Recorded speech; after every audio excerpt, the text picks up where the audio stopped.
આ તરફ પાટણ જિલ્લામાં પણ વરસાદી માહોલ છવાયો છે। રાધનપુરમાં વાતાવરણમાં પલટો આવ્યો છે અને શહેર સહિત ગ્રામ્ય વિસ્તારમાં વરસાદી ઝાપટા પડ્યા।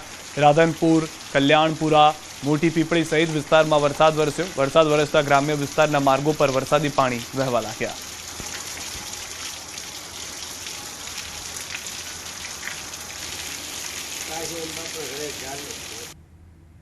તો સૌરાષ્ટ્ર કચ્છમાં ભૂક્કા કાઢી શકે છે વરસાદ। આગામી 24 થી 36 કલાક વચ્ચે વરસાદનું જોર। પશ્ચિમ સૌરાષ્ટ્રમાં રહી શકે છે વરસાદનું જોર।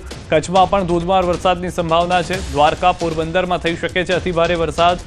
જૂનાગઢ, જામનગરમાં પણ અતિભારે વરસાદની શક્યતા। રાજકોટમાં પણ ભારે વરસાદની સંભાવના। પંચમહાલ, દાહોદમાં પણ ભારેથી અતિભારે વરસાદ સંભવ।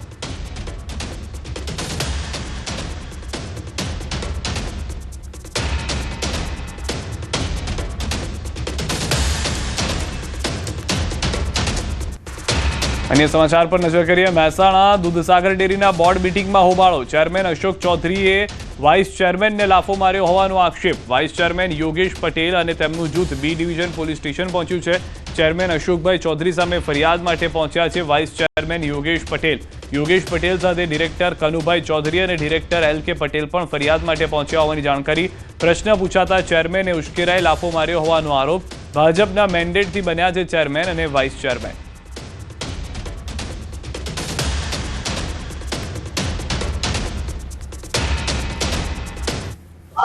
પેલા ફેટ પકડી એટલે મારા જપાજપી તેને મારા ચશ્મા નીચે પડ્યા। હું ચશ્મા લેવા ગયો એટલે મને આ પકડ્યું એટલે એમને દોરો તૂટી ગયો મારો અને એમને પછી લાફો માર્યો મને।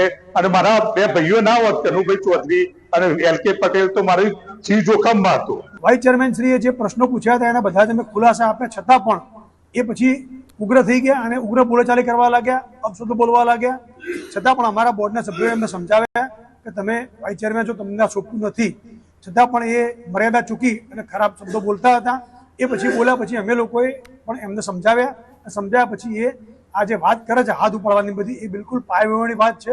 એ જાતે જ બોર્ડ છોડીને નીકળી ગયા છે। ઘટનાક્રમ એવો હતો જ્યારે અમે બોર્ડ મિટિંગની અંદર સીડી ચડતા હતા અને એ વખત યોગેશભાઈએ અમને એવું કીધું કે ભાઈ આજે તમે કોઈ સહી કરશો તો બોર્ડની